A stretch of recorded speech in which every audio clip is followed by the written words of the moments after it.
자, 그래서 이번 주에는 수명 자료 분석부터 실시하도록 하겠습니다. 아까 오전에 시작 때 드렸다시피 이제 가급적 수업 시작과 함께 지난주에 배웠던 내용을 퀴즈로 이렇게 확인하는 그런 시간을 갖도록 하고요. 2교시와 3교시에도 10분씩 퀴즈를 보도록 하겠습니다. 내용은 모두 지난주에 배웠던 내용들이 되겠습니다. 자, 여러분들 이렇게 이제 아프리카 TV를 하다가 줌으로 하는 이유는 여러분들과 좀 리얼타임으로 소통하기 위함이니 궁금한 것이 있거나 조금 말이 빠르다, 의견이 있으면 그때그때 음소거를 제거하셔서 의견을 주시기 바랍니다. 그럼 제가 적극적으로 반영하도록 하고요. 제가 이렇게 지금 학기 시작해서 지나가다 본 학생들이 신뢰성이 좀 어렵다고 하더라고요. 통계보다. 그렇습니까? 어렵나요?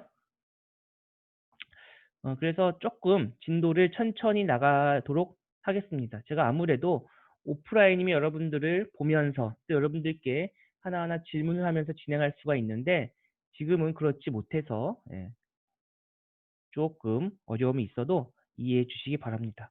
자, 지금 이제 강의 자료, 수명 자료 분석 잘 보이십니까? 잘 보이시나요? 네, 잘 잘 보입니다. 보입니다. 네, 좋습니다. 가급적 좀 학생들 반응을 해주면 더 고맙겠습니다. 자, 지금까지 다루었던, 우리 통계에서 다루었던 데이터들은 확률 변수 X를 써왔죠. 즉, 어떤 불량품의 개수, 또는 방문자의 수, 또는 뭐, 연속 확률 변수일 때는 사람의 키, 몸무게의 범위, 이런 것들이 주된 우리의 관심사였습니다. 그때는 확률 변수 X를 우리가 활용을 해서 작성을 했습니다. 연산을 했습니다. 그런데 신뢰성에서는 우리 신뢰성 공학에서 가장 큰 차이라고 한다면 다른 것이 아니라 바로 수명을 다룬다는 거예요. 수명을 다룬다는 것은 이제 우리가 확률 변수도 X 대신에 T를 씁니다. T. 우리가 이것을 전혀 배우지 않은 건 아니에요. 아마 공학 통계 시간에도 순서 통계량이란 개념으로 간단히 언급을 드린 적이 있습니다. 그래서 오늘은 좀 이 수명 자료 분석에 대해 수명 자료란 것이 어떠한 특징이 있고 어떻게 차이가 있는지를 한번 저랑 수업을 통해서 학습을 하도록 하고요. 그리고 아마 공학 통계 시간에 확률지, 특히 정규 분포 확률지를 공학 통계 1에서 학습을 하셨는지 잘 모르겠습니다. 만일 학습을 했다면 제가 통계 1을 강의할 때는 그 부분 꼭 강의하는데요. 같이 확률치 타점을 안 해본 학생은 오늘은 Y불 확률치 타점을 이번 시간에 3교시에 진행하도록 하겠습니다. 그래서 여러분들 LMS에 보시면 제가 Y불 확률치 한글 파일을 업로드해 놓았습니다. 그래서 여러분들께서 오전에 해놨거든요. 조금 전 수업 시작 전에. 그래서 이따가 2교시 종료 후에 그것을 다운로드 받으셔서 종이로 다운로드 받아 놓으시면 좋을 것 같습니다. 그거 갖고 여러분들과 제가 함께 확률치 타점을 해볼 예정이에요. 자, 그러면 수명 자료의 특징에 대해서 한번 살펴보도록 하겠습니다. 우선 수명 자료란 건 어떻게 얻어지는지 살펴보도록 하겠습니다. 우리가 지금 신뢰성에서는 주로 고장에 대한 자료가 되겠죠. 그래서 동일한 부품을 작동시키는 시험을 통해서 우선 얻을 수 있습니다. 수명 시험이라는 것은 필드에 나가서 여러분들께서 사용한 제품의 수명을 측정해서 우리가 가져오는 것이 아니라 시험을 하는 거예요. 말 그대로 연구소에서 아직 출시하지 않은 제품의 수명을 테스트해서 이 냉장고의 무슨 컴프레서의 수명은 얼마일 것이다. 이 램프의 이 휴대폰의 카메라의 수명은 얼마일 것이다를 테스트를 해서 얻는 방식이 있겠습니다.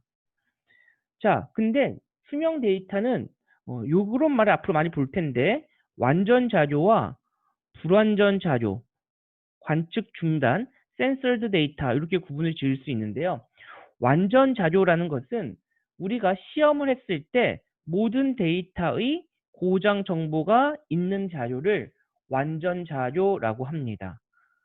실제로 우리 기업에서 테스트를 하게 된다면 고장이 모두 발생할 때까지 시험을 하는 것은 쉽지가 않아요. 따라서 우리는 완전 자료는 잘 얻을 수가 없습니다. 그래서 얻는 것이 관측 중단보다 먼저 불완전 자료라고 얘기할 수 있는데, 불완전 자료라는 것은 말 그대로 유실된 통제 범위를 벗어난 상황에서 얻어진 자료가 되겠습니다. 그것의 가장 대표적인 것이 바로 관측 중단 자료다. 이렇게 볼 수 있겠어요. 관측 중단 자료. 자, 관측 중단 자료라는 것은 시간적, 경제적 이유로 어느 시점에서 시험을 중단해 얻어진 자료입니다.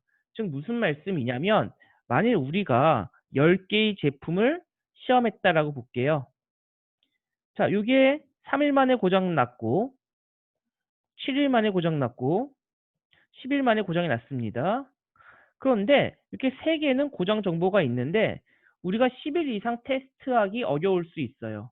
그럼 이것은 고장, 고장, 고장 이렇게 얻어지고요. 나머지 7개는 어떻게 얻어지냐? 10일 이상 생존 이렇게 얻어지는 것입니다. 즉 생존 정보가 있다는 거죠. 이렇게 우리가 고장 관점에서 본다면 우리는 고장을 꼴랑 3개밖에 얻지 못했고 요 10일 시점에 관측이 중단된 것입니다. 영어로는 censored 됐다. 요거 S 아니라 C예요. censored 된 데이터. 관측이 중단됐다. 어떠한 것에 대한 관측 중단일까요? 바로 이런 표현은 써 있지 않습니다만 고장에 대한 관측 중단이 발생했다. 이런 데이터가 관측 중단 자료가 되겠고요. 가장 일반적인 형태의 수명 자료가 바로 관측 중단 자료가 되겠습니다. 이해되시죠? 그래서 이렇게 우리가 어떤 데이터 얻는다는 것은 주로 시험을 통해서 얻을 경우도 있고요. 그렇지 않고 시험이 아닌, 시험이라는 것은 어디서 할까요? 연구소에서 이루어지겠죠? 이러한 시험을 통해서 얻을 수 있고, 또 하나는 바로 필드 데이터로 얻을 수가 있습니다. 필드 데이터죠. 자, 사용 현장 자료가 되겠습니다.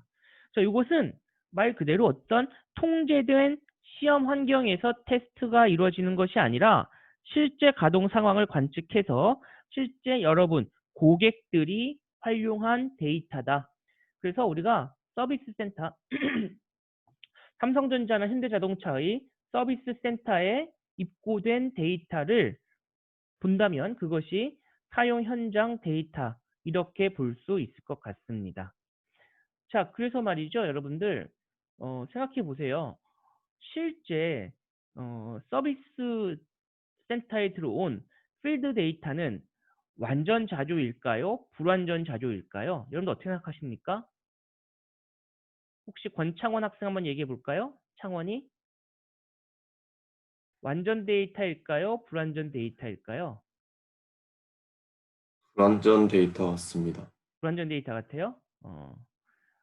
왜 그럴까요? 우리가 보통 고장나면 핸드폰 같은 경우에 대부분 다 A센터에 가져가잖아요. 그렇죠? 근데 왜 불완전 데이터라고 생각할까요? 여러분이 삼성 갤럭시 이번에 S20 샀어요. 고장 나요. 그럼 그거 서비스 센터 안 가서 고칠 수 있는 방법이 있을까요? 자동차야 동네 카센터에도 고칠 수 있어요. 휴대폰은 고칠 수 있을까요? 권창원 학생 계속 이어서 얘기해 볼까요? 고칠 수 있지 않나요? 네? 뭐라고? 고칠 수 있습니다. 고칠 수 있어요. 다른 데서. 그러니까 나는 완전 데이터냐 불완전 데이터냐 보는 거예요. 자, 사실 만일 우리가 휴대폰은 다른 데 가서 고칠 수 있어요, 없어요? 없죠. 맞습니까? 그렇다면 필드 데이터는 마치 완전 데이터인 것처럼 보이지만 실제는 완전 데이터가 아닙니다. 왜 그러냐면 휴대폰 AS 기간이 얼마죠? 1년입니다. 그쵸? 1년 이내에는 어쨌든 고장 났을 때 고치지 않는 사람 없다고 가정을 하면 완전 데이터에 가까워요.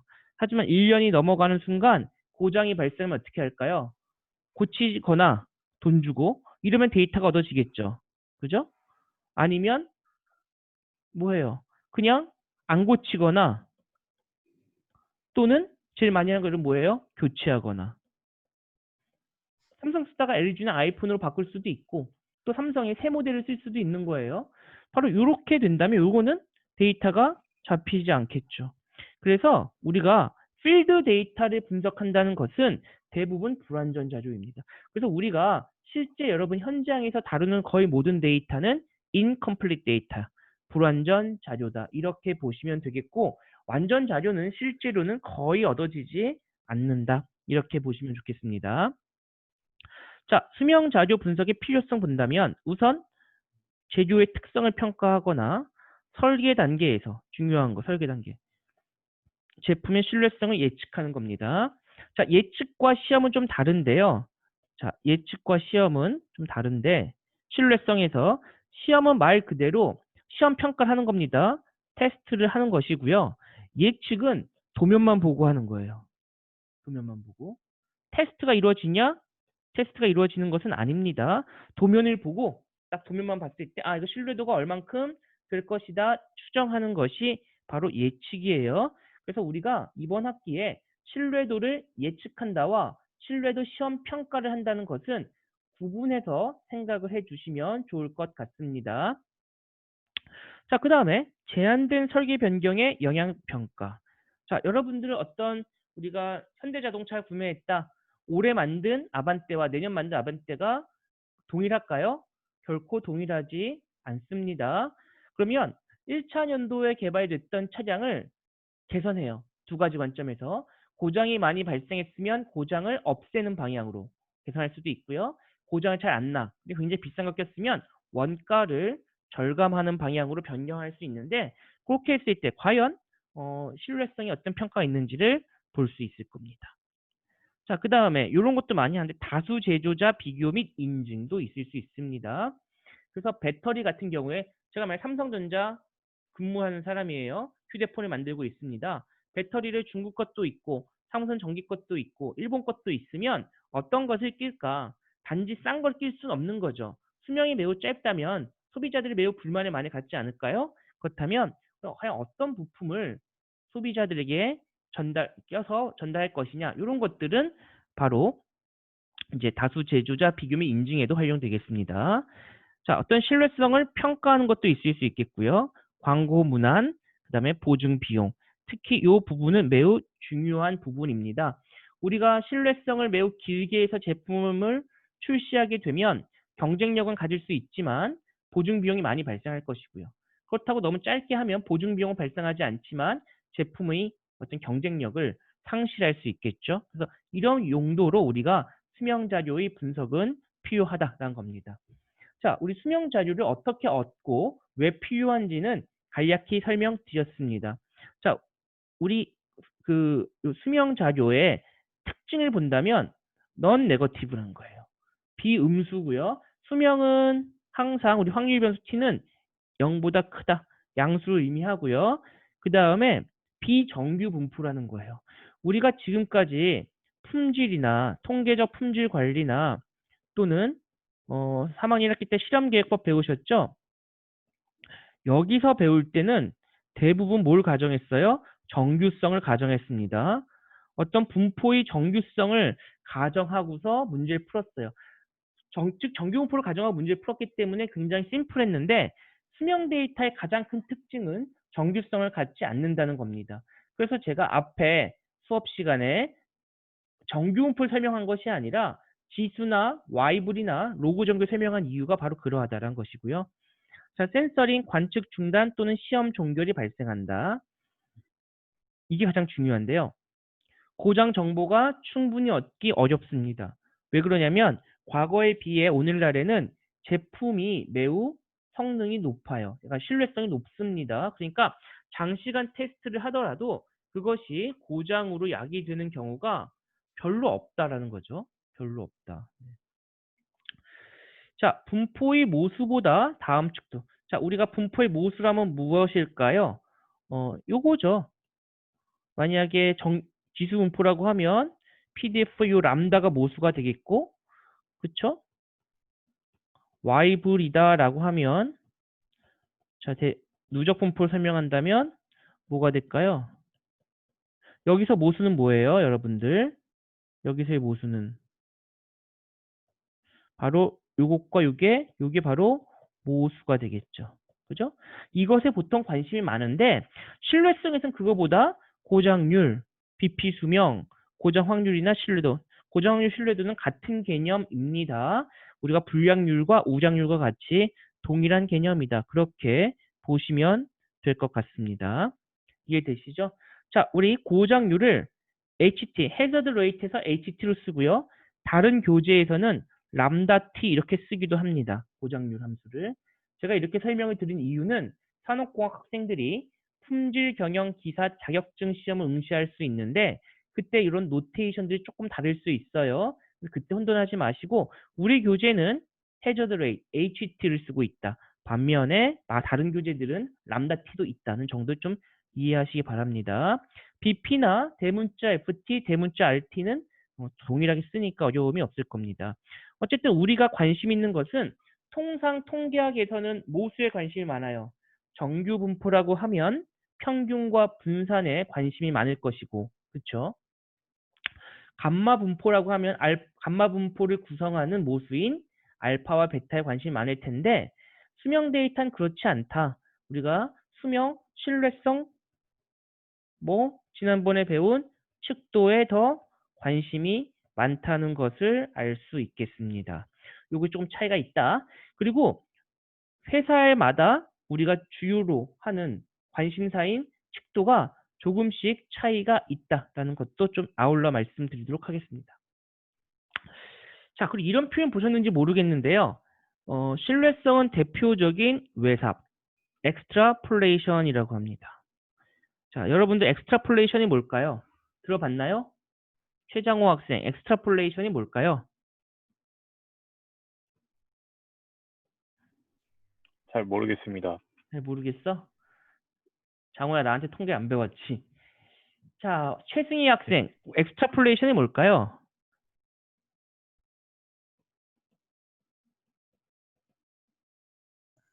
측정된 기간 외의 기간입니다. 그렇지. 자, 이렇게 돼 있을 때 말이죠. 우리가 자, 잠깐만 제가 좀 설명을 드리고 갈게요. 여기서 이렇게 예측하는 거 있죠? 여기서 이렇게 예측. 우리가 지금 여기서부터 이 범위 내에서는 이런 직선이 의미가 있습니다. 예를 들면 말이죠. 요게 y는 2x 플러스 1이다 라고 한다면 이 관계식은 어디에 수속되냐? 여기 1부터 만약에 7이다. 1과 7 사이에서는 이게 성립이 돼요. 만약 2다 라고 하면요. 어떻게 될까요? 2다. 그러면 요거 2,5가 되겠고 3이다. 그러면 이게 3,7이 되겠죠. 요렇게 안쪽에 하는 것을 내삽이라고 합니다. 이거 일본식 표현, 일본식 한자어 표현이라 조금 저도 쓰기가 별로 안 좋은데요. 이제 통계에서 이렇게 쓰고 있고 기사 자격증 이렇게 표현해요. 내삽, 인터폴레이션이라고 합니다. 그럼 외삽은 뭘까요? 외삽은 말 안 해도 알겠죠? 어느 부분을 외삽이라 그래요? 요 바끝까지 예상하는 거. 만약 9를 예상한다. 그 2, 9, 18, 20이 돼야 될 거 아니야? 이렇게 가서 그죠? 근데 말이야 학생들 요 이후에 요게 이렇게 직선이 된다는 가정을 할 수 있을까요? 이거 아닐 수도 있잖아요. 그죠? 사실은 요 내부에서는 맞는데 이 밖은 실제 그래프는 이럴 수도 있어요. 그죠? 또 어떤 그래프는 이럴 수도 있습니다. 그죠? 꼭 이렇지 않더라도 또 조금 다른 형태를 띈다면 직선 잘 가다가 이렇게 꺾일 수도 있는 거예요. 그쵸? 그럴 수 있잖아. 근데 9일 때 그냥 직선으로 해서 이 직선이다라고 얘기하는 것은 안 된다는 거. 이게 바로 뭐예요? 통계학에선 그렇게 하지 말아라 하는 겁니다. 그럼 제가 요걸 뭐라 그래요? 요거를 바로 여러분들 외삽이라고 하는 겁니다. 엑스트라폴레이션. 자, 외삽은 통계에서 통계학 하시는 분들은 가급적 하지 말자 하는 것인데 신뢰성에서는 바로 이 외삽이 허용이 된다 해요.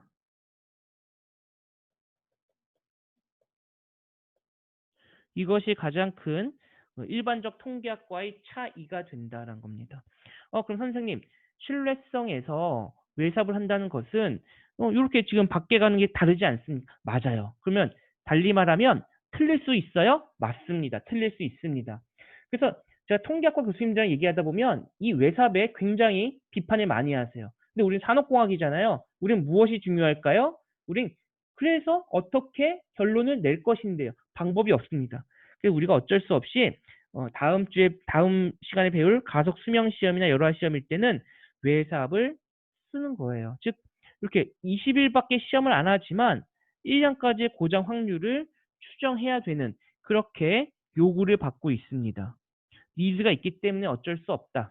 그래서 그것이 어찌 보면 신뢰성이 갖는 가장 큰 약점이랄까요? 네, 그렇게 볼 수도 있겠습니다.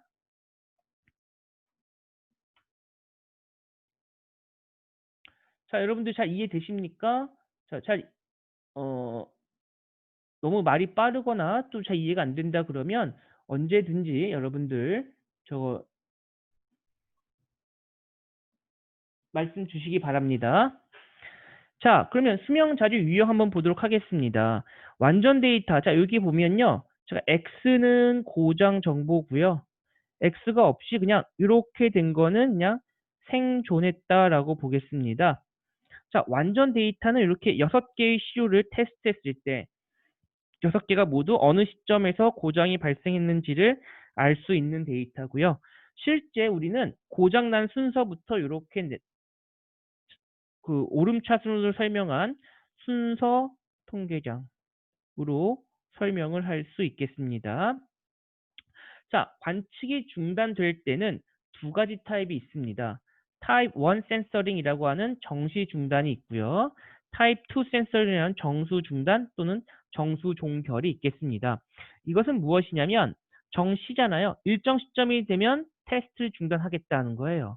즉 나는 고장이 몇 개 날지 모르겠지만 나한테 주어진 시간은 1000시간밖에 없어.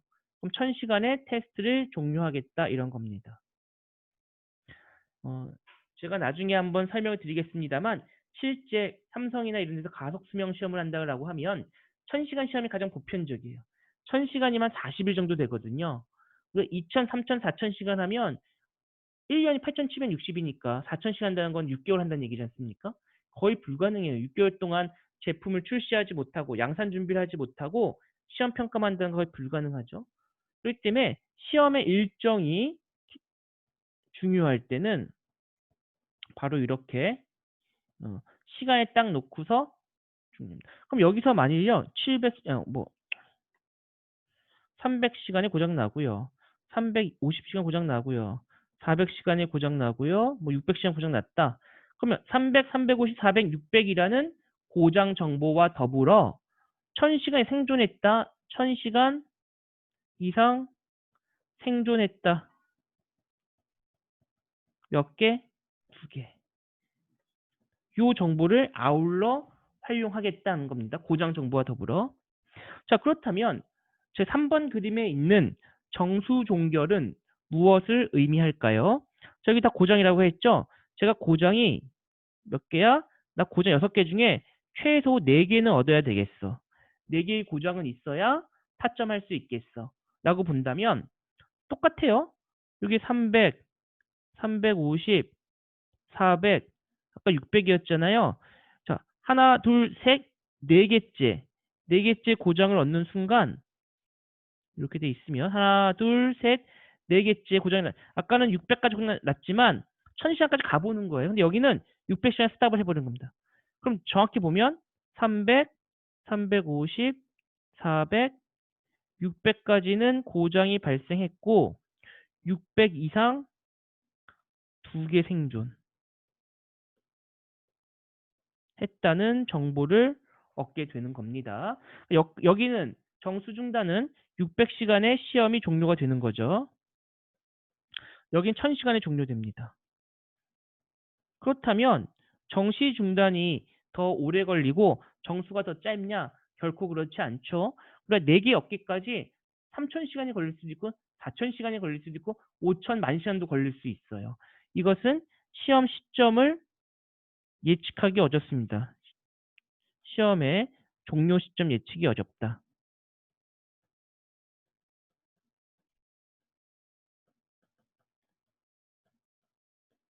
그럼 무엇이 중요한가요? 여기는 시험 일정이 중요했다면 여기는 고장 개수가 중요한 것입니다. 최소 이것의 고장은 얻어내자. 이럴 때 우리가 쓰는 방식이 바로 정수종결이 되겠습니다. 이 수명 데이터 관련되어서는 품질 경영 기사 자격증 시험 문제에도 자주 출제되므로 여러분들께서 조금 잘 보시는 게 좋을 것 같아요. 자, 그러면 이것 말고 또 있냐? 네, 있습니다. 바로 실제 이런 거 더 많은데 구간자주예요. 정시건 정수 또는 완전이건 1번, 2번, 3번은 정확한 고장 시점이 주어져 있는 경우가 됩니다. 반면에 정확한 고장 시점이 없을 수도 있어요. 예를 들면 말이죠. 고장을 센서로 측정해서 정확한 고장 시점이 기록이 된다면 정말 좋겠죠. 근데 우리 조만간에 뭐 추석도 있고 뭐 이러잖아요. 연휴도 있고. 또는 제가 왔을 때 계속 측정할 수는 없잖아요. 그러면 이제 이렇게 하는 거예요. 팀장님이 야 이거 테스트 하는데 너 몇 시에 출근해? 아 저 8시에 출근합니다. 그래. 너 몇 시에 퇴근해? 8시에 퇴근합니다. 그러면 너 8시에 한번 체크해보고 아침에 저녁에 8시에 체크해봐. 이렇게 얘기하는 거예요. 이해되시죠? 그런 말이에요. 그 사이에 고장이 났다 안 났다는 알겠죠. 마치 몇 시간입니까? 12시간마다. 지금 이 그림은 그건 아닙니다만. 그러면 0에서 12시간 사이에 그 고장이 났는지. 만일 자기가 밤에 퇴근할 때 고장이 안 났어요. 그 다음날 8시에 오니까 고장이 났어요. 그러면 그 제품 언제 고장 난 거예요? 12시간과 24시간 사이에 고장 난 거죠. 이틀째. 하루 지나서. 그렇죠? 그리고 그 다음날 제가 출근해서 화요일날 출근해서 봤을 때 멀쩡한 제품이었는데 퇴근할 때 고장 났어요. 그러면 24시간, 36시간 사이를 버틴 겁니다. 이렇게 말이죠. 어떤 시험을 하더라도 센서를 통해서 정확하게 고장 시점을 파악하지 못하고 구간으로 되어 있는 데이터를 구간 데이터라고 이야기를 합니다. 이해되십니까? 자, 이것은 다 추정을 우리가 나중에 보여드릴게요. MLE라는 것을 통해서 최후 추정법이죠. 추정을 할 건데 모두 다 다르게 추정이 될 거예요. 자, 여기서 질문. 자, 박종렬 학생 대답해 볼까요? 이렇게 된 거, 이렇게 된 거를 보면, 자, 이 예시를 한번 보세요. 고장 시간은 다 똑같잖아요. 그쵸? 고장 시간은. 고장 시간 다 똑같아요? 똑같아요. 그러면 말이에요. 이걸 통해서 얻어진, 바이블 분포의 람다와 베타는 동일할까요?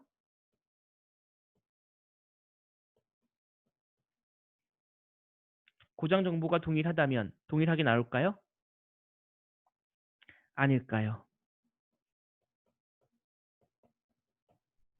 잘 모르겠습니다. 종렬 학생 대답해 볼까요? 잘 모르겠습니다. 잘 모르겠어요. 혹시 그러면 누가 좀 대답해 볼까? 김예은 학생, 같을까 다를까? 차이는 없어요. 여기는 고장 정보는 똑같습니다. 뭐만 차이가 있죠? 얘는 1000시간이 생존했다, 600시간이 생존했다는 정보만 있습니다. 우리가 여기서의 힌트는 MLE로 추정하겠다라는 거예요. 같을까요, 다를까요? 잘 모르겠습니다. 잘 모르겠어요. 요것은 제가 그럼 수업 끝날 때 다시 한번 말씀드려볼게요. 달라요. 같으면 제가 설명 안 드렸겠죠. 다릅니다. 그 왜 다른지는 제가 나중에 다시 한번 설명드릴게요. 왜냐하면 MLE를 추정하기 때문에. 그런데 그건 좀 이따 설명드리겠습니다. 자, 관측 중단 유형 한번 볼게요. 이제 본격적으로 하나씩 읽어보도록 하겠습니다. Type 1 Censored Data, 일종 관측 중단. 자, N개의 시료에 대해 동시에 시험을 시작해서 일정 시간 후에 시험을 종료합니다. 자, 이땐 말이죠. T0는 변수가 아니에요. 요거는 상수 취급을 하는 것이고요. N-R개가 고장나지 않았다면 N-R개의 수명이 T0 이상이다 라고만 알려진다는 겁니다. 그러니까 시점이 결정되어 있다라는 겁니다. 자, 관측 중단 타입 2 센서링은 아까 R개라고 그랬죠. 자, R개. 요게 바로 상수가 됩니다. 결정이 되어 있고요. 그러면 요게 말이죠. TR이라 요 R 이렇게 여러분 이렇게 괄호가 있으면 괄호는 순서를 의미합니다. 여기서는 오름차순이에요. 그러니까 R번째 고장이 났다 이런 거죠. 그러니까 가장 R개면 가장 맨 마지막에 고장이 난 시점이 되겠습니다. 그래서 n-R개 고장나지 않았다면 n-R개의 수명은 TR 이상이다. 이렇게 알려지겠다는 겁니다. 시간은 달라질 수 있겠죠. 요거는 변합니다. 맞습니까? 여기는 당연히 요거는 n-R해도 되고 R해도 되겠는데 요게 변합니다. 그러니까 무엇이 고정이 되어 있고 무엇이 변하는지는 여러분들께서 파악하실 필요가 있겠습니다. 자, 주로 상기와 같이 이렇게 우측 관측 중단 외에 left censored 또는 double censored 이런 것들도 있는데요. 제가 지금 말씀드린 것은 요까지 설명 안 됐습니다. 우측 관측 중단이 됩니다. 우측 관측 중단은 시점을 알고요. 언제 죽었는지가 있는 거예요. 그러다가 가다가 생존했다. 얘가 언제 죽을지 모르는 거죠. 미래에 언젠간 죽겠죠.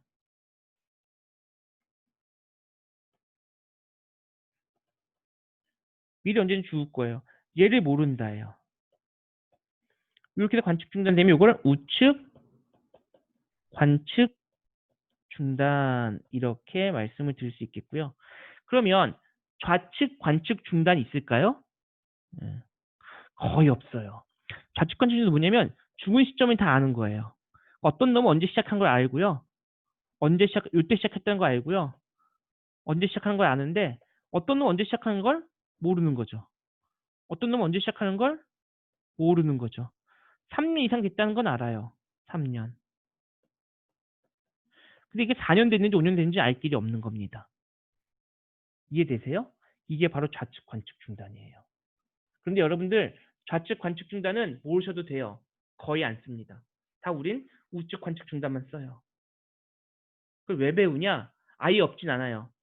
제가 이 예를 어디서 찾았냐면 우리 군부대에서 찾았습니다. 여러분 남학생들 군대 갔다 와서 잘 아시죠? 어떤 군용에 들어가는 무기다 또는 트럭이다. 그럼 그 부품이 언제 교체됐는지 지금 고장났어요. 고장나서 찾아봅니다. 그러면 이게 2년 전에 끼운 거구나. 그러면 2년 수명. 1년 전에 끼운 거나 수명 1년 이렇게 하면 돼요. 근데 군은요. 뭐 꼭 그런 건 아니에요. 예를 들면 3년 이상 정보는 다 폐기하기도 합니다. 군의 정보 너무 많으니까. 그럼 어떤 부품은 3년 전에 꽂았는지 4년 전에 꽂았는지 5년 전에 꽂았는지 6년 전에 꽂았는지 알 길이 없어요. 3년 이내는 내가 부품 관리를 하고 있지만 목록 대장을 3년이 넘어가면 다 폐기해버린다고 합니다. 3년 넘어가면 폐기해요. 네. 그래서 그럴 때는 정보를 알 수가 없습니다. 이번에도 추미애 아들 휴가 갔다 온 정보가 3년 이내는 이내만 있고 3년 이상 된 건 폐기한다. 이런 거 들어보셨죠? 실제 군의 문서 보관 규정은 3년이라고 해요. 이건 제 실제 사례입니다. 이런 문제가 바로 정확히 우리 부품의 고장 시점이 있고 근데 언제 태어났는지가 있는 것도 있고 없는 것도 있는 거예요. 3년 이내는 있죠. 넘어가는 건 없어요. 이렇게 left censored 데이터가 되겠습니다. 하지만 우리 오늘은 또 우리 학부 수준에서는 left censor는 그런 게 있다는 것 정도만 알고 우측 관측 중단만 갖고 말씀을 드리도록 하겠습니다. 자, 여기 이중 관측 중단은 우측 관이나 좌측이 동시에 있는 그런 케이스가 되겠습니다. 자, 실제로 있는 경우가 이런 하이브리드한 겁니다. 요건 말이에요. 1종, 2종이 혼합됐다라고 하는데 무슨 말이냐? 고장이 내가 최소 고장을 몇 개 이상 얻겠다. 예를 들면 4개 이상. 근데 나는 맥시멈 최대 시험은 1000시간 이내로 할래. 이런 겁니다. 둘 중에 하나 빨리 오는 거 끝내겠어 이겁니다. 만약에 800시간 만에 고장을 4개 얻었으면 충분한 고장 얻었잖아요. 그렇죠? 그럼 더 이상 1000시간까지 안 가고 800시간에서 시험을 종료하겠다는 거예요. 1000시간까지 간다는 이야기는 1000시간까지 갔는데 고장이 3개밖에 없어. 그러면 아쉽지만 여기서 종료하겠다는 겁니다. 왜? 우리 제품 출시 기간이 있으니까. 기간이 매우 중요할 때는 빠른 게 좋겠죠. 고장을 충분히 얻었음에도 불구하고 더 시험하는 것은 낭비적 요소가 있을 것이고요. 그렇죠? 그리고 1000시간 됐는데 고장을 많이 못 얻었으면 또 그 또한 거기서 시험을 종료하겠다는 것이 하이브리드 관측 중단, 3종 관측 중단이라고 말씀드릴 수 있겠습니다. 자, 학생들 조금 말이 빠른가요? 괜찮습니까? 여기 뭐 수학 내용은 없어서 조금 제가 설명을 개념적으로 빨리 드리고 있는데 자유롭게 의견 주시기 바랍니다. 자, 4종 관측 중단은 랜덤이에요. 관측 중단 시간도 확률적으로 발생한다. 이런 개념인데 이것은 여기서는 더 이상 설명드리지 않겠습니다.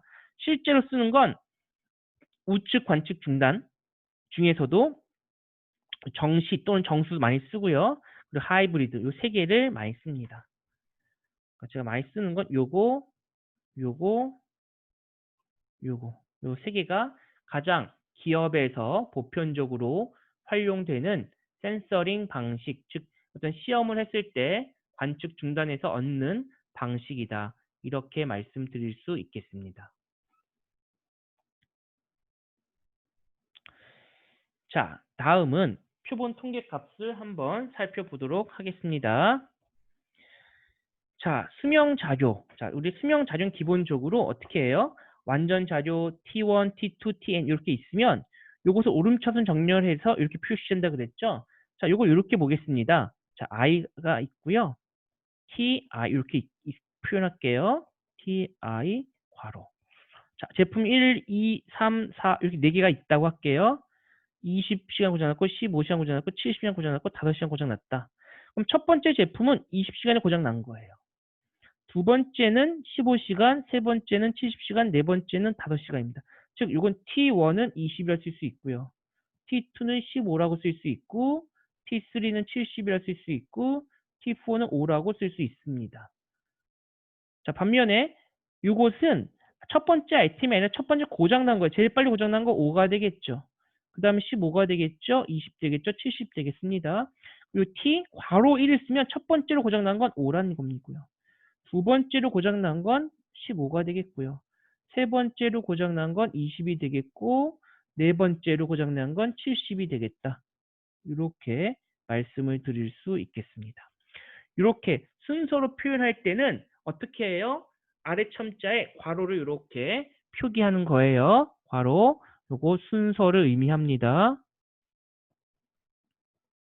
이해되시죠? 자, 표본 평균 한번 보겠습니다. 자, t 반은 n분의 서메이션 ti. 여기는 평균을 구할 때는 순서를 고려하든 순서를 고려하지 않든 동일할 것입니다. 그렇죠? 자, 근데 중앙값 어떤 순서를 갖고 얘기하는 거예요. 만약 이렇게 4개이다. 중앙값 뭘까요? 15일 수도 있고 20일 수도 있잖아요. 그럼 그거에 가운데 택하라 그랬죠? 2분의 15 플러스 20. 요것을 우린 중앙값이라고 이야기하고요. 만약 5개다. 그럼 딱 세 번째 거 놓으면 되겠죠. 5개면. 네 번째 건 가운데가 2개잖아요. 그죠? 그래서 그런 것들 한번 보시면 되겠고, 아마 공학통계 2 시간에 배우셨겠습니다만 표본 분산, 표준 편차 같은 것을 표본의 표준 편차를 구하는 건 이미 아시리라 생각합니다. n 대신에 n-1로 나누는데 이것은 왜 그래요? unbiased estimate를 만들기 위해서 그렇다. 그 불편 추정량을 만들기 위해서 그렇다는 것이고요. 잘 모르시는 학생은 공학통계 2 교재를 한번 보시기 바랍니다. 자, 그 다음에 coefficient of variation에서 변동 계수라는 것이 있습니다. 이 변동 계수는 t바분의, 좀 크게 써보겠습니다. 평균분의 표준 편차. 즉 평균 대비 그것의 표준 편차의 비율이 되겠고요. 만약에 1이 된다는 이야기는 표본 평균과 표준 편차 같다는 이야기죠. 맞습니까? 달리 말한다면 평균과 표준 편차가 동일하게 나타나게 될 것입니다. 우리 통계에서 본다면 이 t와 표준편차 루트 V로 할까요? 이것이 동일한 경우. 이게 지수분포일 때 기억나세요? 지수분포의 평균이 람다분의 1이었고 지수분포의 분산이 람다 제곱분의 1이었어요.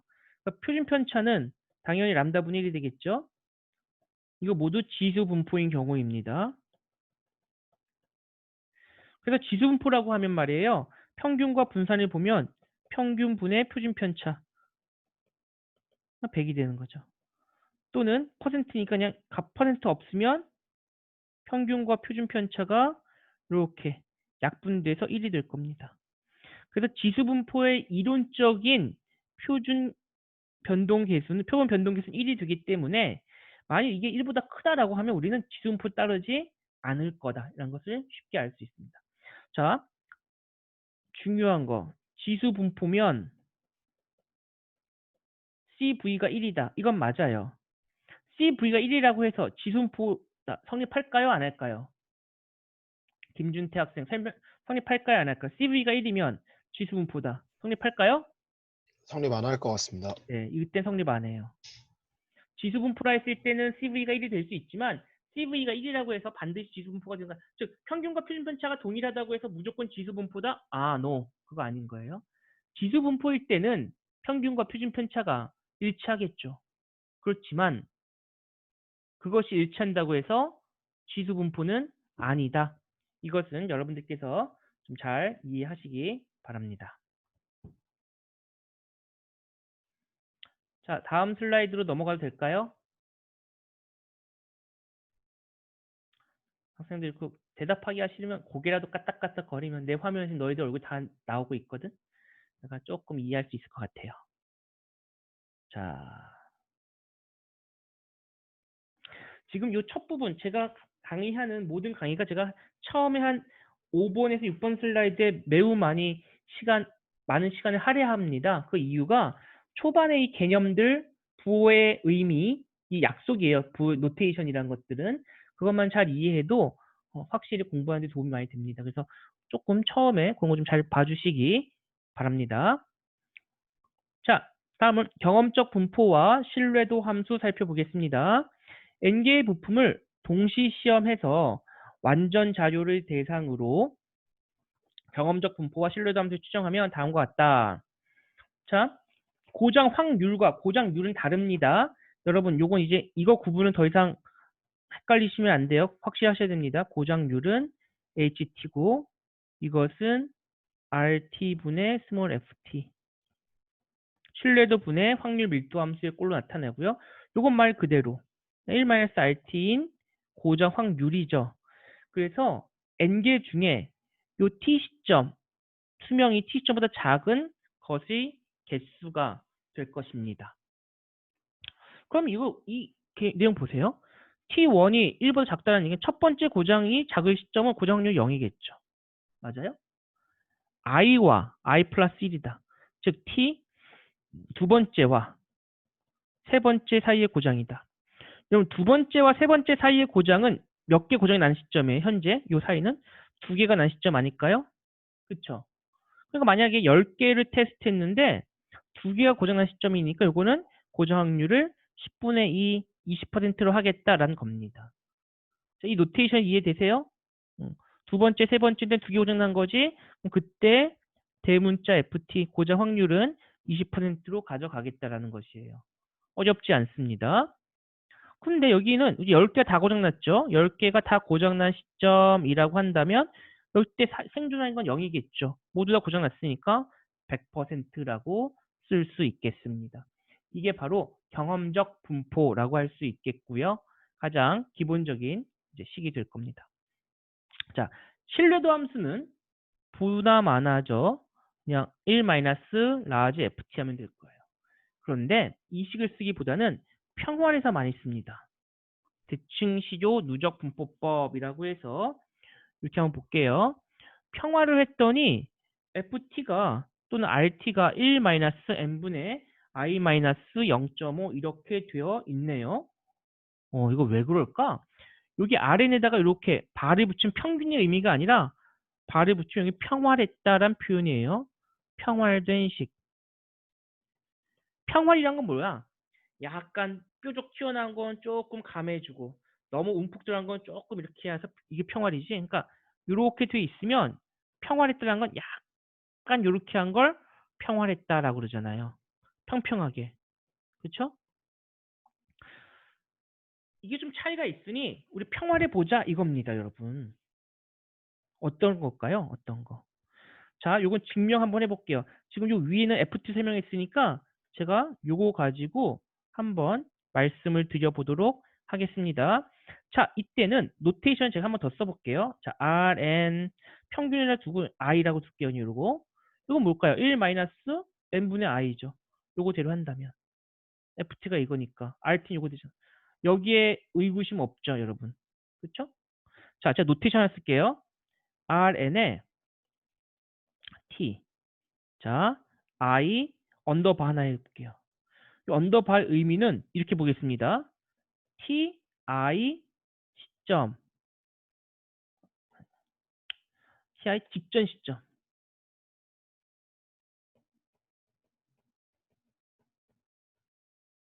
이라고 보겠습니다. 직전 시점. 지금 무슨 말씀이냐? 그림을 제가 한번 그려본다면, 이런 거예요. 자, 요렇게 됐고, 요게 TI예요.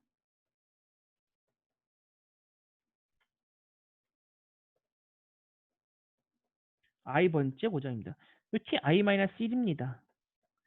예를 들면 i번째가 15번째 고장이다. 이게 만약에 900시간이에요. 이거 네 번째 고장이겠죠. 네 번째 고장이 한 600시간에 고장 났어요. 그럴 수 있겠죠, 여러분? 이해되십니까? 그러면 요거는 얘를 의미할 텐데, 그죠? 요거는 뭘 의미하냐면 고장나기 직전이에요, 정말. 바로 직전. 빨간, 초록색 볼게. 바로 직전. 여기. 바로 직전. 요 시점을 TI 언더바 요렇게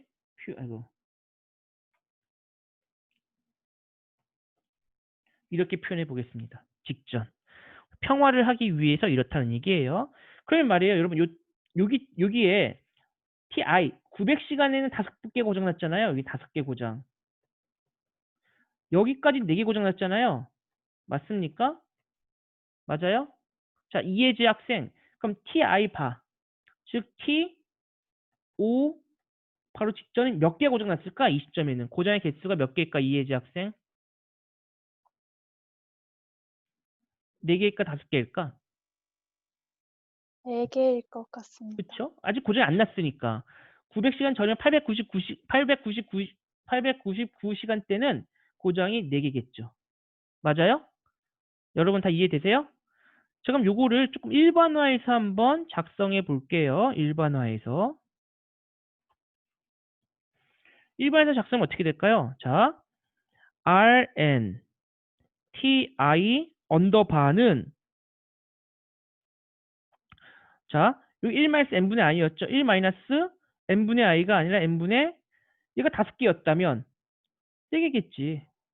i 마이너스 1개가 될 겁니다. 이해되시죠? 이것은 요렇게 되고요. 요렇게 되는 거예요. 그럼 요것의 평균이잖아요. 평균. RN의 반은 2분의 1에 RN TI 플러스 RN TI의 언더바. 이걸 연산해 보자는 것이죠. 아, 0 노트 필기 잘못했네요. 자, 그러면 요거 어디다 써볼까요?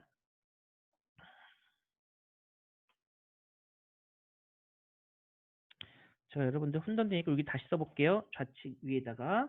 자, RN 반은 2분의 1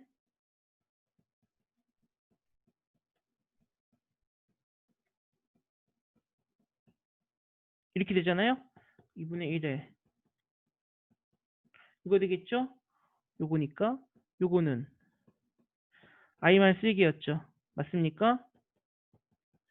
2-n분의 2i-1이죠. 정리하면 이렇게 된다. 그것이 바로 지금 표기된 요 식이 되겠습니다. 동일하죠? 이것도 같이 보시면 되겠습니다. 자, 이렇게 해서 제가 1교시 비모수적 추정 어떻게 하는지 쭉 설명을 드리고 평활된 것의 증명까지 1교시에 다루어 보았습니다. 2교시에서는요, 지금 배운 것들을 토대로 예제를 풀어보고요. 그 다음 확률지라는 것의 개념을 저랑 함께 살펴보도록 하겠습니다. 그리고 그 이외의 추정량에 대해서 학습하도록 하겠습니다. 자, 여기까지 한 것 중에 혹시 질문 있으시면 질문 받도록 하겠습니다. 질문. 좋습니다. 제가 오늘 1교시 시작할 때 퀴즈 보고 시작했는데요. 2교시 때도 바로 퀴즈 볼 수 있으니까 지금 10시 5분이거든요. 10시 15분에 2교시 바로 시작하도록 하겠습니다. 10분만 쉬었다가 다시 시작하도록 하죠.